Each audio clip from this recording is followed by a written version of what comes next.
Hi, everyone. My name is Robin Axel Adams. I am the manager of the Fairbanks Center for Medical Ethics.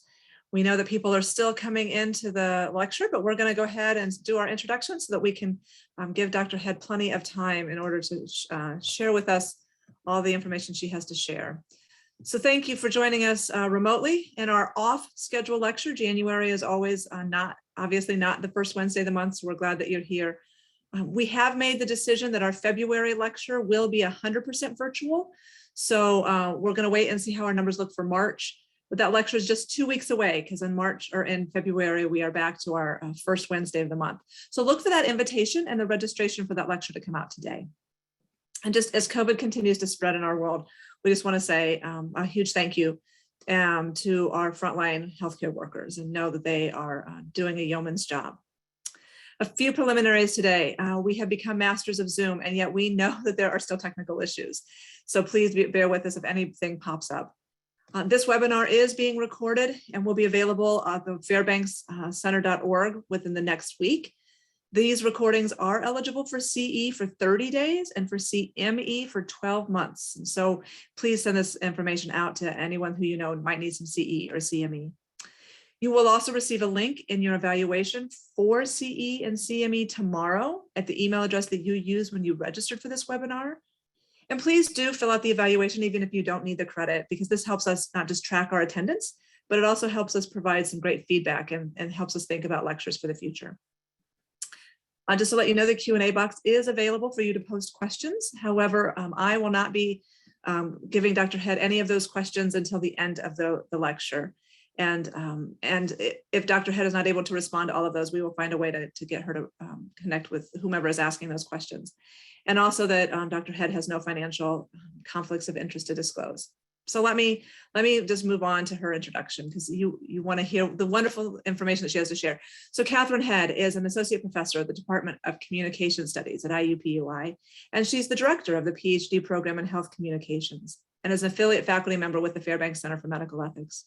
She currently serves as chair of the advisory committee for the Indiana Immunization Coalition and is a member of the steering committee for the Health Communication Working Group at the American Public Health Association.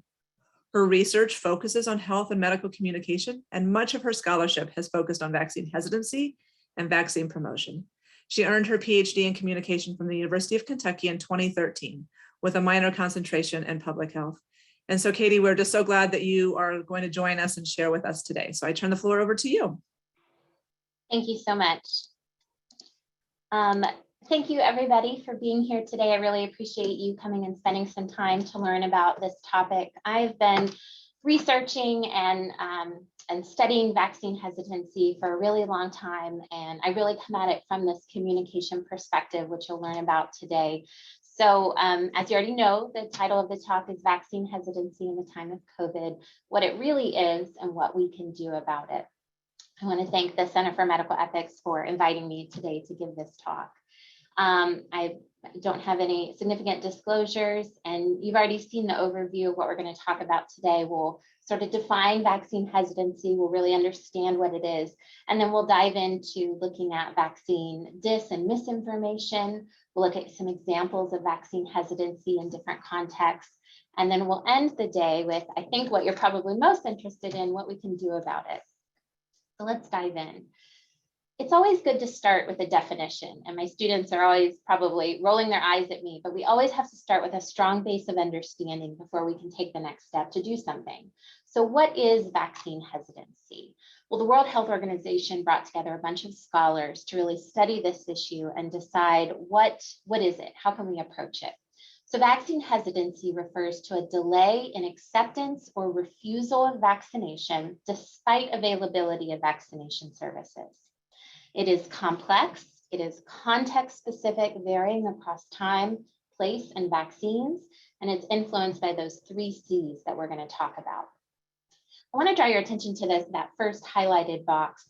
The definition really privileges the idea that when people are vaccine hesitant, one of the behavioral outcomes is that they might delay or refuse vaccination. But I think it's really important for us to all understand that vaccine hesitancy does not necessarily equal vaccination behavior. What you see on the screen is also part of this work that came out of the World Health Organization. It's the idea that people are on a continuum of vaccine hesitancy. We have people over on the left who accept all vaccines with confidence. That's me. That's probably many of you on the call. I remember when I went to get my booster, my COVID booster, I went to the clinic that I work with frequently. And Stacy, the nurse, was like, Katie, you can't get your booster today. And I was like, yes, I can. And she's like, no, you can't. You're like 3 weeks early. And I said, oh, man.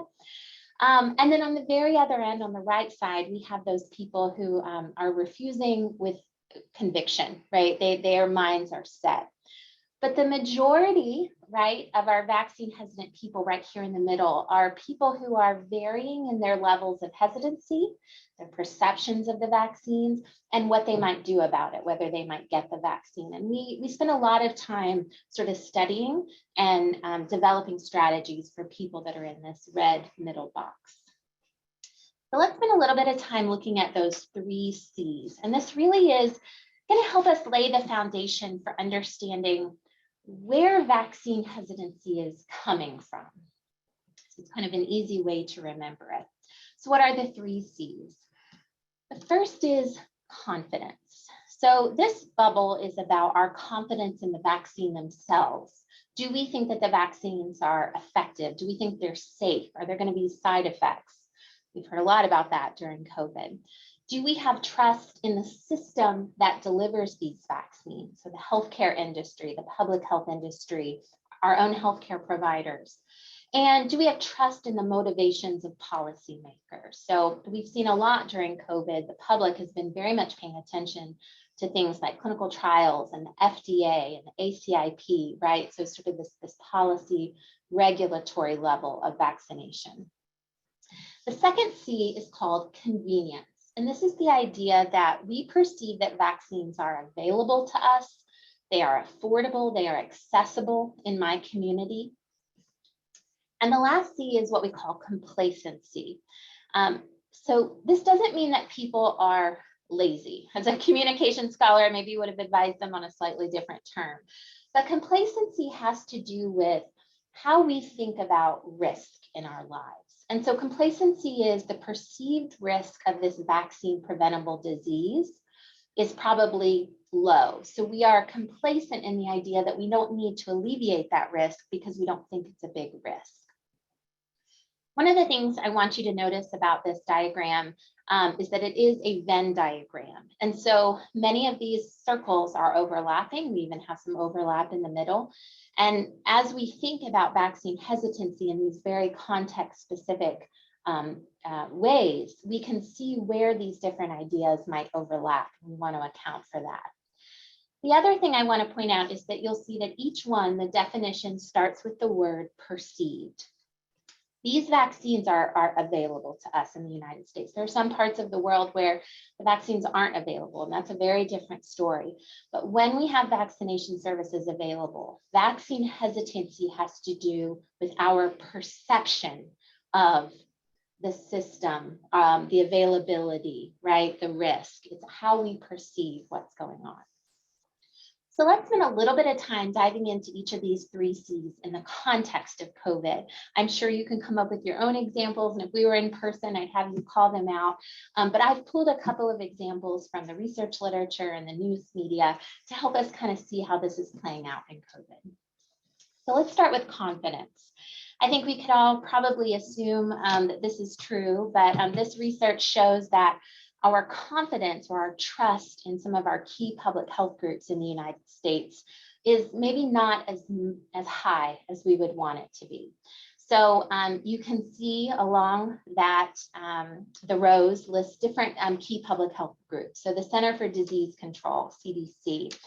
You see that 20% of people who answered this survey did not have very much trust in this organization. 52% did. The Food and Drug Administration, you can see 24% are orange, right? They don't have very much trust in that organization.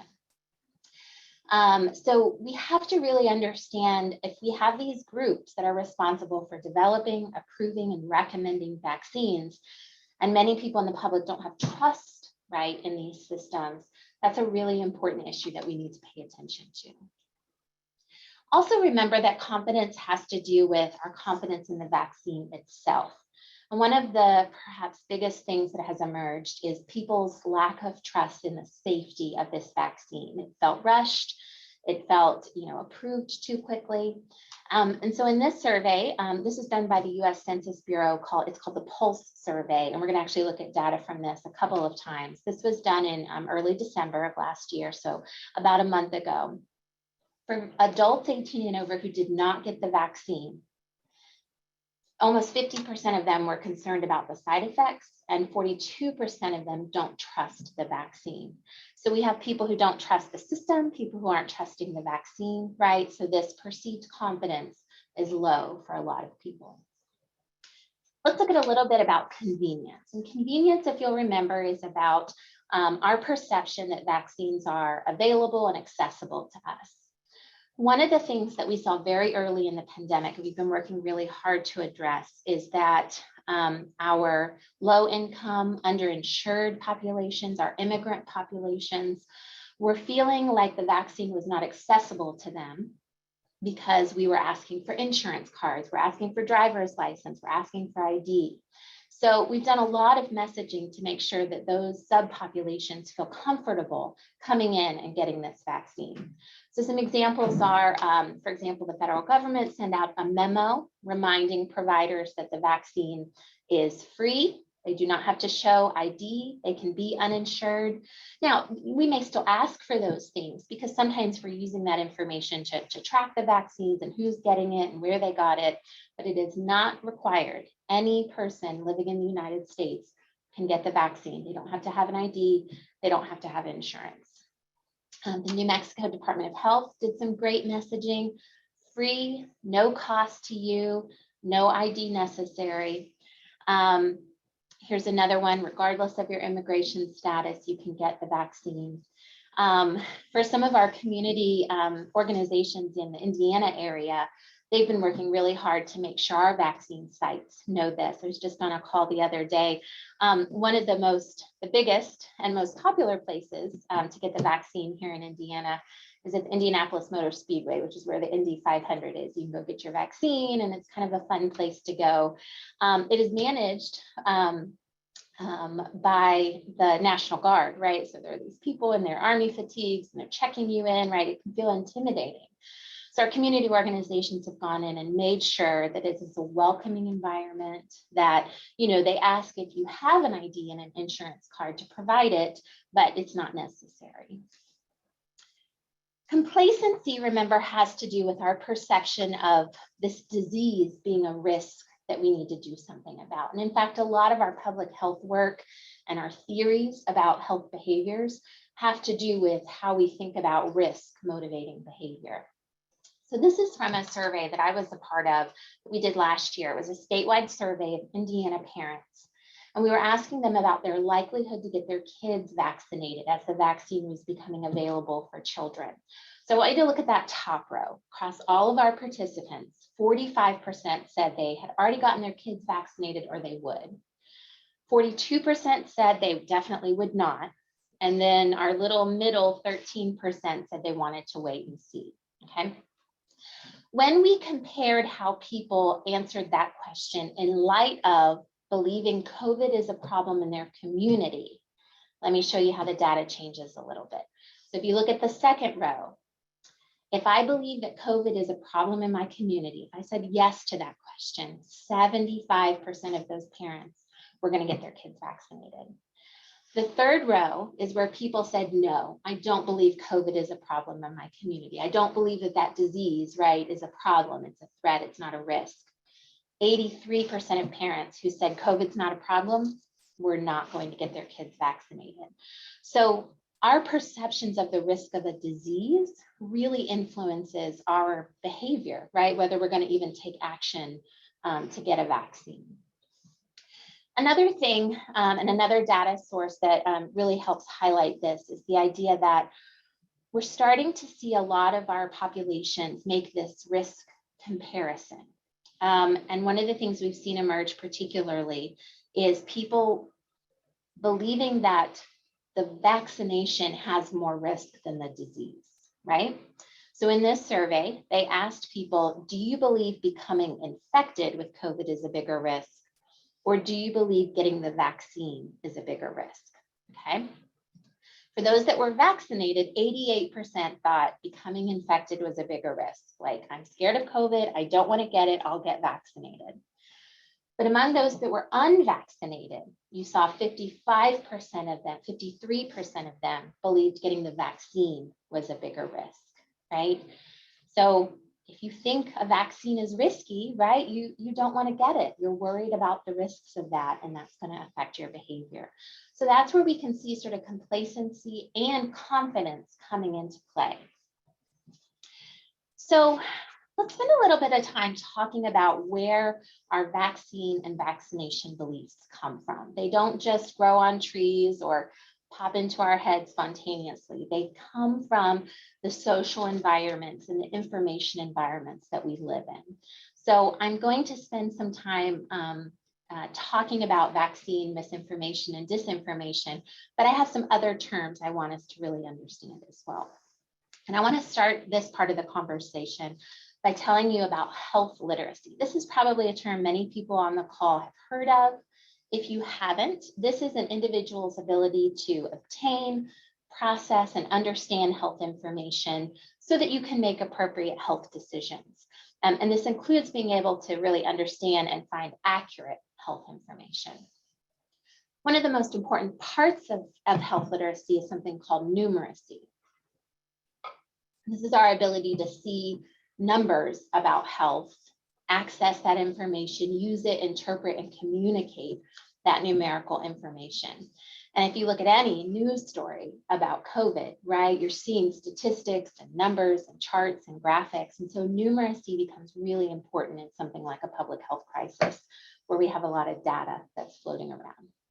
Okay, so people have a certain level of health literacy and numeracy that they come to the table with, especially when we're thinking about vaccination. So let's switch gears a little bit and talk about where some of that information that we are accessing and it is affecting our health literacy, where does it come from? So vaccine disinformation is false information that has been deliberately created and disseminated with malicious intent. So these are the people who are creating the vaccine disinformation. Vaccine misinformation, which is probably a term you've heard more frequently, is false information that is being shared by people who they're not intending to mislead others. They think maybe it's true or it's worrying, so they share it with people. So a lot of the vaccine disinformation that is out there is on the internet. It shows up in mass media, news sites as well. So there is a great toolkit that was put out by the US Surgeon General's office just last year, and I'm going to show you some stuff from that, and I'll reference it later as a good resource to use. So one of the parts of being able to be health literate is being able to realize when information is false. So when we're looking at what's disinformation on the internet, for example, it may be websites that look really professional. It might be graphics or diagrams that look official, but they're really misleading. It might be quotes that have been taken out of context or slimmed down. It might be old images that are recirculating as a way to sort of, drum up anxiety or something. Maybe cherry-picked statistics from something that, you can't go access the original source, or videos that have been edited. Even funny memes that are making light of vaccination or disease, right, can be considered disinformation because they may be sort of spreading the wrong message. So there are people who create this vaccine disinformation or this anti-vaccine information. But what happens is it grabs people, it scares them, it creates fear, it motivates them to want to take protection against themselves, against all this scary, vaccine information. And so misinformation comes into play when we have people who are not intending to mislead others, but share the information and it starts to go viral. So we all probably have an Aunt Janice in our life. Don't know if this is true, but better to be safe than sorry. She sends you a link to a YouTube video or a Facebook post or a website. that is vaccine disinformation. So what Aunt Janice has just done has started that vaccine misinformation circle. So let's spend a little time here with these two ideas. I told you that there's a lot of people who are spreading misinformation because they don't know better maybe, but there's actually very few people who are actually responsible for the anti-vaccine information or the disinformation. Research showed, for example, that just 12 people are behind most of the vaccine hoaxes on social media. One of those people is Robert F. Kennedy Jr., yes, of that Kennedy family. He is way on the anti-vaccine wagon. You can visit his website. It's full of quackery and just a lot of really harmful information. And he is one of the biggest anti-vax champions that we have in this country. And he's one of those 12. Another thing we talked about are websites that look legitimate. So for example, let's look at the National Vaccine Information Center. This is their logo. It looks pretty neutral. It's just an information center. You know, it kind of evokes family. Oh, this looks great. Let's go visit it. Full of stories about how harmful vaccines are, all of this disinformation that they are, you know, putting out there. And one of the things that my mentor, Greg Zimmett, is always clear to point out is that the people who are creating vaccine disinformation, that is an anti-vaccine industry. They are doing it with some intent, and usually it is a financial motivation. So if you visit the National Vaccine Information Center, you can read all the articles that scare you and make you want to do something else. And then you can go to their informational resources that push you to buy books, attend one of their talks, go watch a YouTube video that's supported by advertising revenue, or perhaps most troublingly, point you to alternative medicines that are going to somehow protect you from COVID. So we have to remember that that malicious intent of vaccine disinformation is often a financial motivation to get people to give them money. I want to spend a little bit more time here in the sort of media environment and thinking about what in the communication world we call sort of media studies, what this can bring to the table and help us understand. I mentioned at the beginning of the talk that, you know, our beliefs and our ideas about the world come from the communication and the information environment within which we live. So let's again spend a little bit more time talking about that here. One of the things that the news media and the mass media has the ability to do is something called agenda setting. So there are thousands of topics that the news could report on each day, right? But they pick certain ones and they talk about them. Those are the stories that pop up at the top of the website. Those are the trending topics on Twitter. Those are the topics that are above the fold on the newspaper.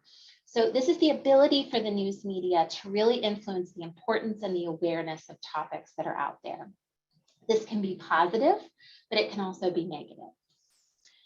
Once we start talking about a topic, right, and we start to form opinions about it, one of the things that can happen is something called motivated reasoning. We have a motivation to sort of seek out and believe information that might support our already held beliefs. And then we have this tendency to discount information that doesn't support our already held beliefs. So you can probably see where I'm going with this when it comes to vaccine hesitancy. And finally, in today's environment where, you know, we see this a lot, particularly with politics and how divided people are, once we we've formed or started to sort of understand a topic from a particular way, we sort of get stuck in what are called echo chambers. And this is that communication environment I was talking about, where people's beliefs are amplified or reinforced by the communication and the repetition that they're hearing that information within a closed system. So it's those particular news sites we all individually use, our individual friends and family members, right? And we're not sort of going outside of that system. Another problem with that is that it's insulated from rebuttal. We're not getting a lot of outside information. So I hope these terms make sense, but why don't we look at a small example of some of these topics at play. So last year, the news started covering the idea that COVID vaccines, particularly the mRNA vaccines, could cause something called myocarditis. Now, here's a perfect example of the agenda-setting power of the media. Most everyday people have never even heard of myocarditis, let alone know what it is. But all of a sudden, it's on all the news sites. We're all talking about it. We all know what it is. It's an inflammation of the heart. And there was a very small study that came out, and it said there could potentially be a link, right? And people grabbed it and ran with it. People who were already vaccine hesitant were motivated to take that information and use it as ammo to further their vaccine hesitancy beliefs, right? Well, I'm not getting it now. It's going to cause me to have myocarditis. And they continued to talk about that, right? And read about it within those echo chambers, which were also talking about how bad it was. What happens is anytime any new fact would come up, right? We discount it. That's part of that motivated reasoning and that echo chamber. But let's look at the facts. Let's put on our health literacy and our numeracy hats and realize that all of this that was happening in sort of the news media and the conversations was not reflecting the actual health information that was out there. This is from a paper that was a paper that was published in Nature. And I'm going to show you the different rows. So regular everyday myocarditis happens between 1 in 10 people per 100,000 people. That's how we report incidence rates in epidemiology. And the survival rate for that is more than 80%. I want you to go down to the bottom row. Myocarditis after an mRNA vaccine is between 0.3 and 5 people per 100,000. And if you get it, it's a very mild case with more than a 99% survival rate. What was missing from a lot of the news coverage, and particularly the slanted news coverage, was the middle row. If you are infected with COVID, between 1,000 and 4,000 people per 100,000 are going to get really severe myocarditis, and you can see the survival rate is much lower. So when we see news coverage and this agenda-setting power of the media, and we start to see vaccine dis and misinformation popping up about a particular topic, when we can put our health literacy hat on, we can go back and look at the information and make better sense of it. But that's not what always happens for everybody. All right, I just want to look at a couple of examples, and then we're going to switch to some ideas about how we can address vaccine hesitancy in our communities. Linda from Kansas is somebody that was interviewed by a journalist, and I have a link to the story there. She was interviewing rural residents who had decided not to get vaccinated, and she was trying to understand their motivations. So here are some of the things that Linda talked to her about. Linda talked to the journalist about. She said, I don't know if I trust the testing because it's so messed up. It seems like no matter what it is, everything seems to be COVID. I mean, it's just no matter what somebody has, it's coronavirus. So you can see she doesn't have a lot of confidence in this testing system. She has set it up as a failure, as something that can't be trusted, right? So anything having to do with testing, COVID numbers, right, are inflated, it's false. You can see how that starts to create that motivated reasoning. She also, and this is common among people who are really vaccine hesitant, poses questions, right? She's not proposing facts, she's proposing it as questions. Well, how did they come up with it so quickly? And how do they even know for sure it's working, right? There are answers to that question, but she's not being a part of that conversation. In another example, Keith from Utah, this was also a journalist, was interviewing citizens who had decided not to get vaccinated. And you can see that Keith is really trying to show you how expert he is on his own particular perspective versus what other people are saying. He said, most of us wouldn't suggest that vaccines aren't a good protection for the elderly, those with underlying health conditions, or for people who are severely overweight. I'm in my late 50s. My health risk is that I'm healthy. I rarely ever get sick. And if I do, it doesn't last long.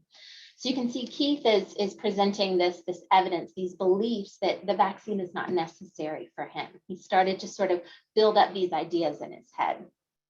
He's also expressing this very false conclusion that if I got COVID, my natural immune response would provide better protection than the vaccine. So these are just some examples of what we might see out in the community. And I know many of us probably have friends and family members who we've encountered who talk about similar things. So I want to transition into the last part of the talk and think about how can we address vaccine hesitancy. Now, I'm going to give you a sort of a broad overview of a lot of the strategies that we use.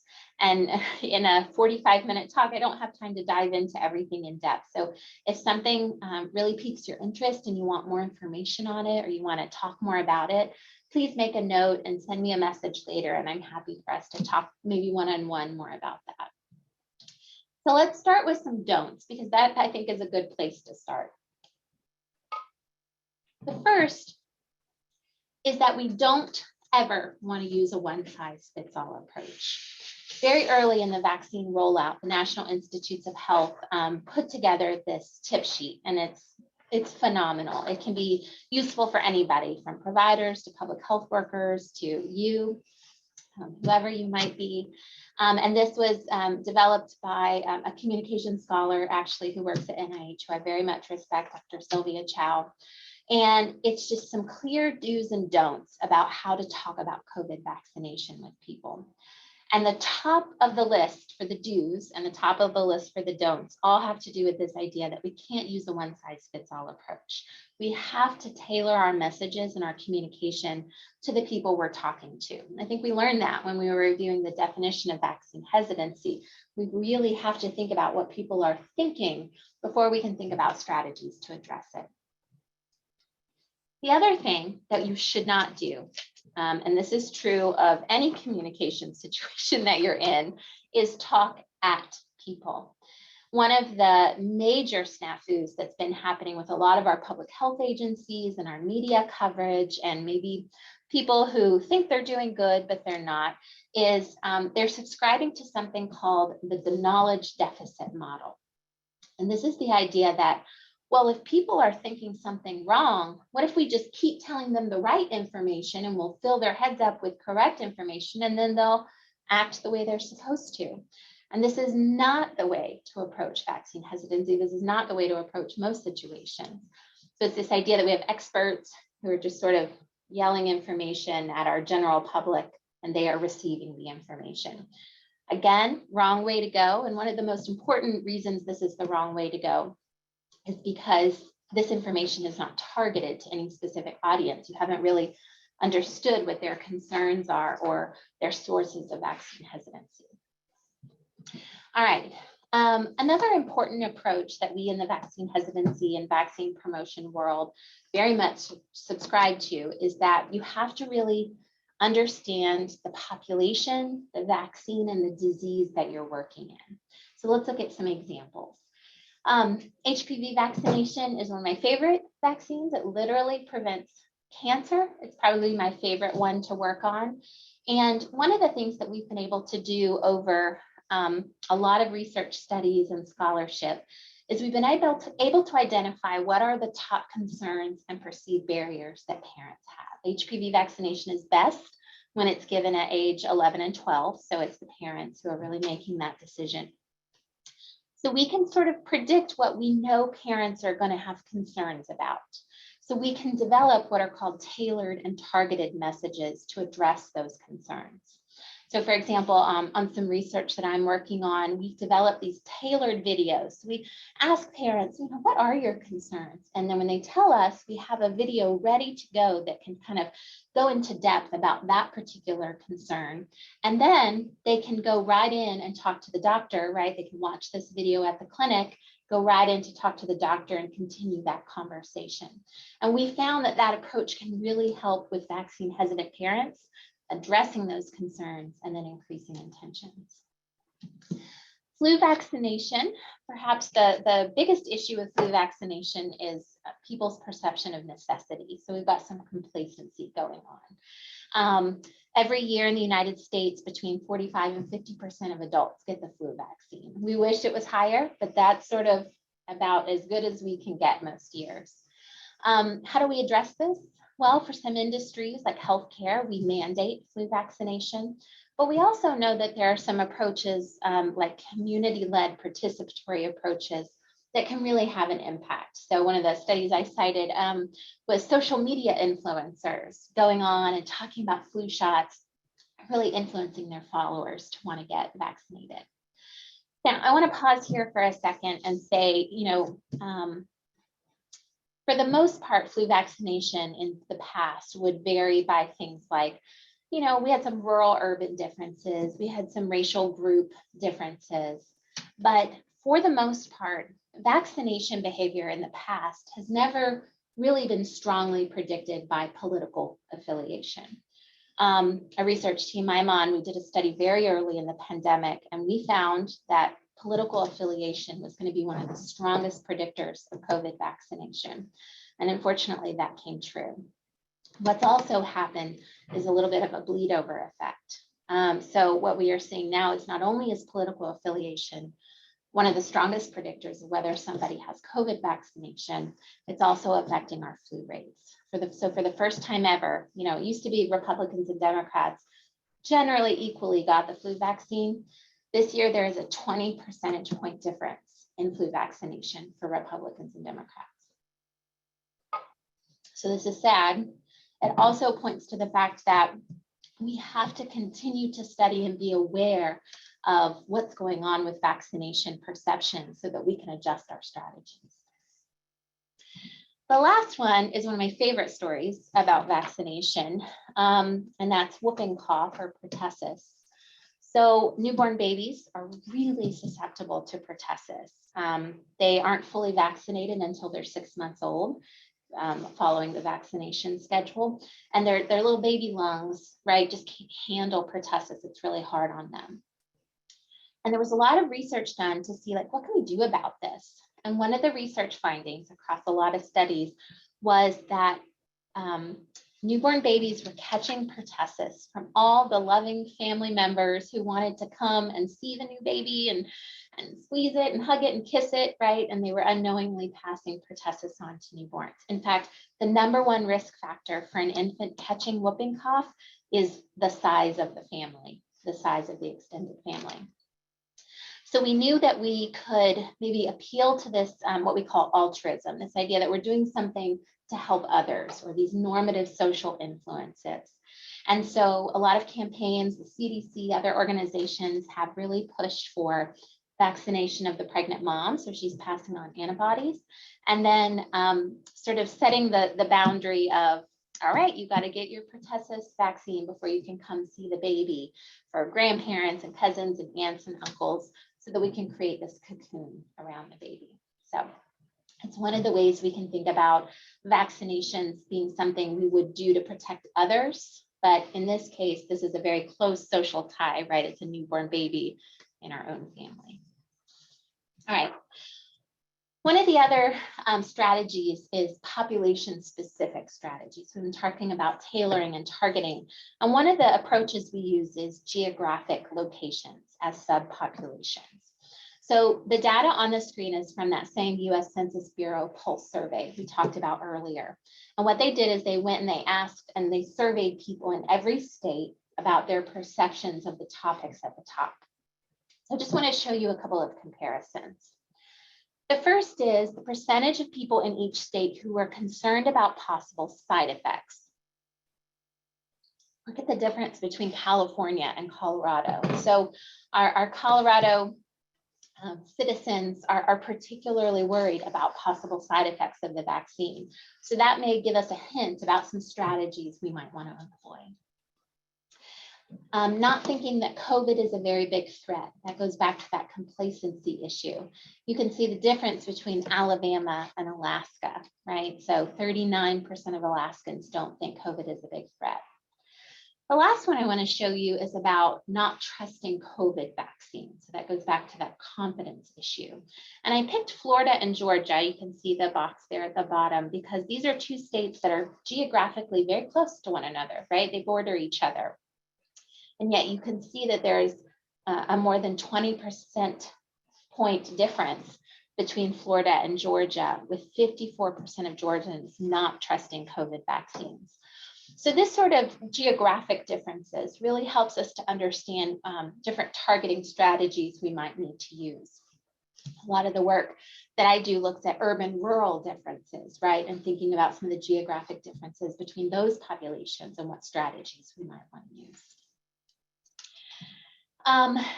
One of the things we looked at earlier and that we found in our own research is that unfortunately, some of our confidence and our trust in our public health organizations, in our government, state and federal government has been eroded during the pandemic. And a lot of that has to do with having some of their messaging kind of fail, right?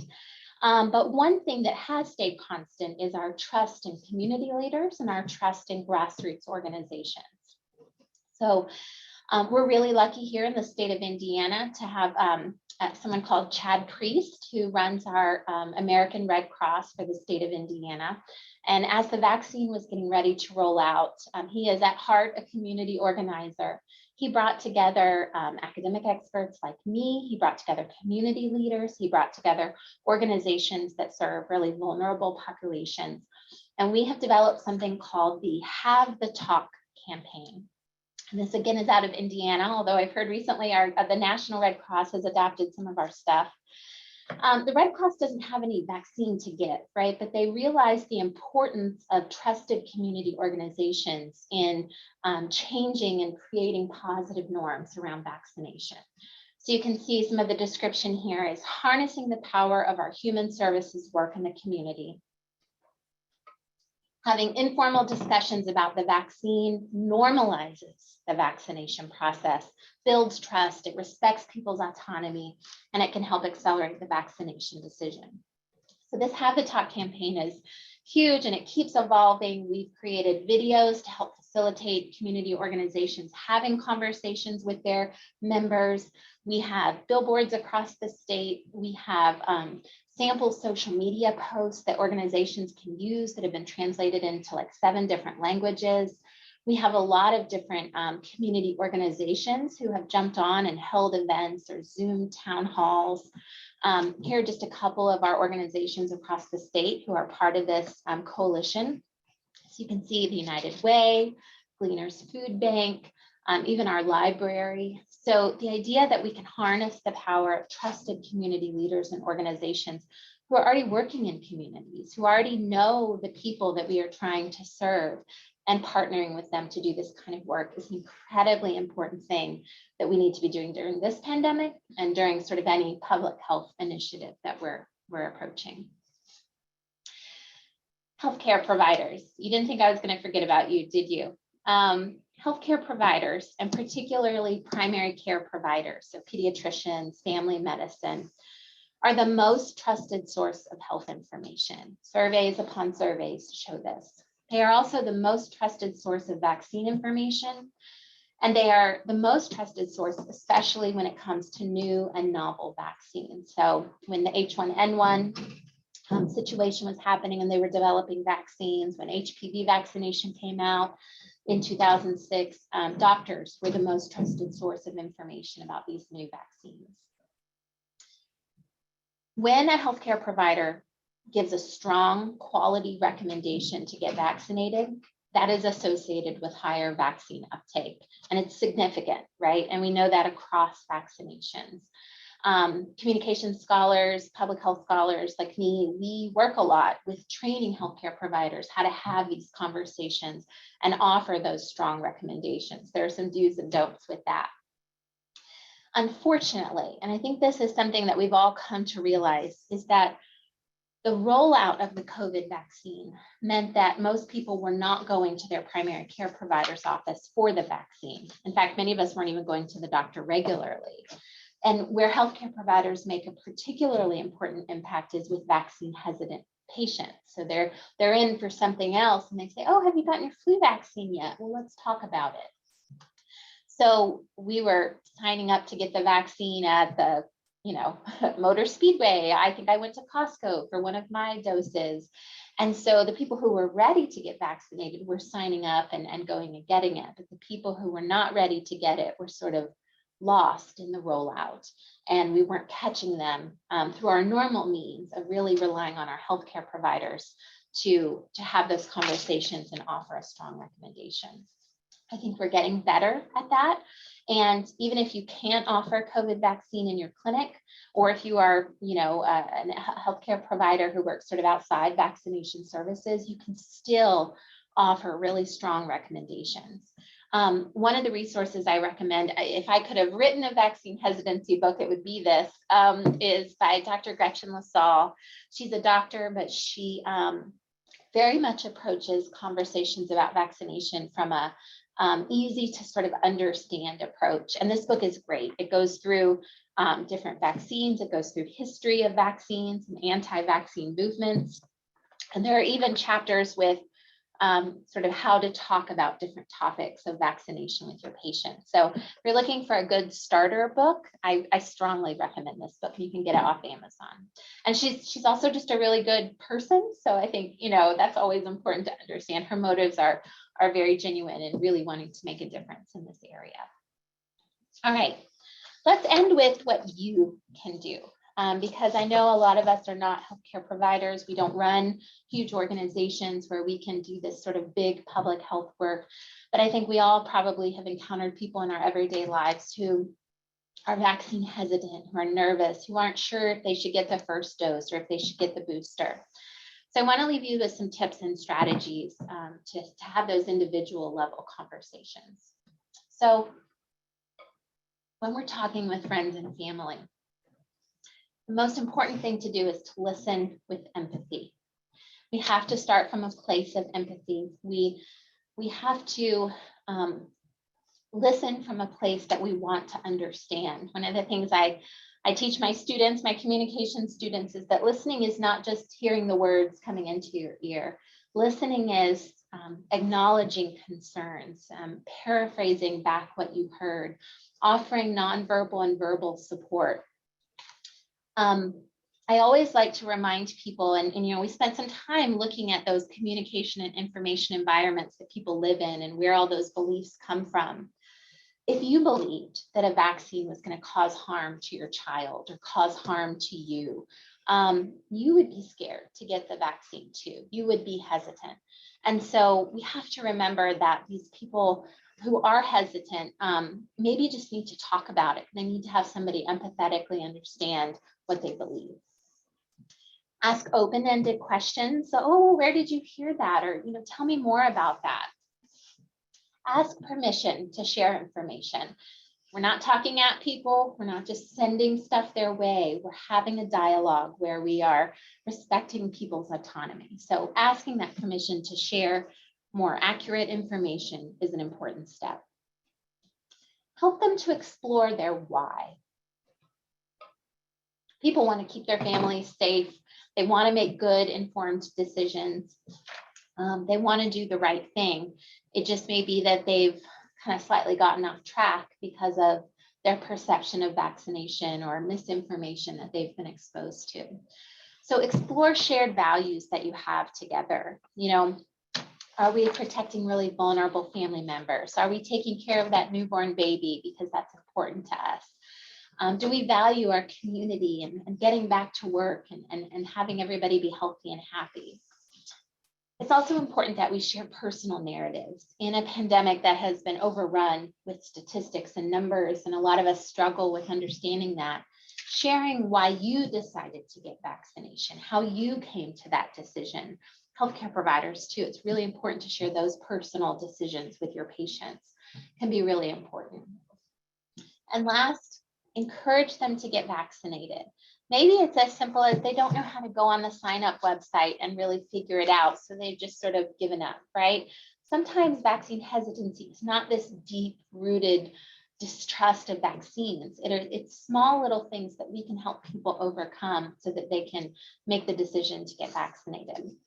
And a lot of these strategies come from something called motivational interviewing, which is a strategy we can use to help patients and individuals sort of explore and understand why they might want to make a different decision from their own perspective. I mentioned this earlier, the US Surgeon General has a misinformation toolkit, which is particularly helpful, and it's aimed towards everyday people and sort of how to address health misinformation. So I'd suggest checking that out. So I want to end with this thought. Vaccination behavior is by definition a public health benefit. It is a public health intervention. Vaccines don't work if just one person gets them, but vaccination is a personal health decision. It is something we make at a very personal level. We decide to get that. And so when we're weighing the public health benefit and personal health decision, right, we really have to think about those individual people who are having to make this decision and how we might address those people. Some concluding thoughts. If I haven't driven home how important vaccine hesitancy is today, or if you didn't believe it before, the World Health Organization has actually identified vaccine hesitancy as a top 10 global health threat. And in the fall, just a few months ago, the NIH director, Dr. Francis Collins, was interviewed about how he thought the pandemic and vaccination response was going. And here's what he said. I think we underestimated the vaccine hesitancy issue. We thought surely people will come around. He notes, I wish we had seen it coming. Well, a lot of us who are in social and behavioral science and work on vaccine hesitancy, we're like, well, we did see it coming and we wish you would have listened to us and adopted a lot of these strategies. But luckily, going forward, he also noted in a separate interview that we are looking to invest more research into health communication because we've understood, right, how important it is for addressing and conversing and having a dialogue about vaccine hesitancy. Because I don't think you could look at the current circumstance now and say it's gone very well. So I think there's a lot of work still to do with COVID vaccination. There's a lot of work to do with vaccination behavior in general, but I think we have a lot of really important tools that we can use. And I hope that you take something today from what you heard in this talk and you can use it in your communities, in your clinics, in your family and friend groups, and have that conversation about vaccination. Thank you so very much. Again, this was a lot of information in a talk. I know I sort of zoomed over a lot of topics. So if anything in particular really whetted your appetite, you want to talk more about it, I've left my email address right there. Just shoot me a message. And thank you again to the Fairbanks Center for the invitation today. Katie, thank you so much. We have lots of questions that are coming up, which we're not going to be able to get to them all. And so I'm so glad that you were willing to put your email address up there. If you wouldn't mind just popping that up one more time for people who might not have seen that. So I will get to as many as we can, but I already know we're not going to get to them all because there are so many good ones. All right, so Katie, here's a question about going back to the history of vaccine hesitancy. How about the history of how the government played a role in vaccine hesitancy, included with racism and medical practice in the Black community? Yeah, definitely. And particularly towards the beginning of the pandemic and the beginning of the vaccination rollout, there was a strong acknowledgement that particularly our brothers and sisters in the Black community may have vaccine hesitancy due to a lot of horrible, right, past mistakes in how we've treated Black individuals in the medical community through medical experiments and things like that. So that trust came, hard won. And I think a lot of our community organizations have played an incredibly important role in helping our racial minority groups to really understand the importance of vaccination. As part of the Red Cross campaign I was talking about, we've partnered, for example, with a lot of Black churches in the Indianapolis area and worked with the preachers and reverends to deliver sermons on vaccination and how it very much aligns with our community values and our, and in that case, Christian values that they are preaching about. So yes, I think those are very legitimate concerns. And I'm really glad to say that I think a lot of us in the public health world have really tried to address that and have done a relatively good job in addressing that. How do we address then, so in a different venue, how do we address healthcare providers who themselves are vaccine hesitant or anti-vaxxers who spread misinformation to patients? Yeah, I have to admit that this is a little bit of a new one for me because, as I noted, sort of our past work in addressing vaccine hesitancy has relied so much on our healthcare providers and our healthcare workers to really spread that positive message. So I'm not sure if I have an answer for that. I think, doctors and nurses are people too, and they're susceptible to the same misinformation and communication environments that we all are. But I'm not quite sure where we go from there. So if anybody has ideas and you want to collaborate on something, reach out to me. But I think that's a really good question. All right, I'm so sorry. I'm just trying to flip through and come up with there's so many good ones. So I'm going to ask about the use of fear. You've talked about different methods. I'm not going to read the whole question, but she just shares a story about how she became willing to have with the whooping cough. You use that as an example. But can you talk a little bit about the use of fear in messaging and whether that is effective with the COVID vaccine? Yeah, so from a pro-vaccination or pro-health behavior perspective, we actually have strategies in our toolkit that we sometimes use fear to motivate behavior. So we call those fear appeals or emotional appeals. So being, scared about something happening might motivate somebody to take an action. So we use those sparingly, right? Because we want to be careful not to scare people too much. Unfortunately, what we're up against, right? The anti-vaccine industry uses fear as much as they want, right? In a really immoral and horrible way. And so I'm not sure from the public health side, we want to add more fear, right? I don't think we want to try to motivate people from they're very scared. I think it's more we want people to make an informed decision that they understand the clear risks of the disease and how safe the vaccine is, right? And they come to that logical conclusion that it's really important to get vaccinated.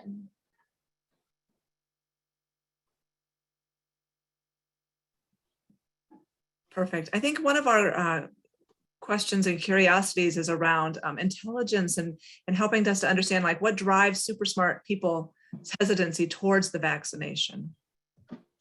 Yeah, I saw a talk by my wonderful colleague at Purdue University, Dr. Monica Casting, where she was talking about, what do we do with true sort of anti-vax people, not the people creating disinformation, but the people who are just convinced, right, that vaccines are wrong and they've done all this, the research on their own.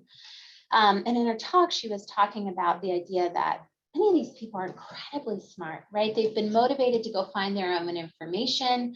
They are scientists at heart. They're trying to find truth and understanding, and that we may be able to tap into that, right, as a way to sort of bring them back to the light side.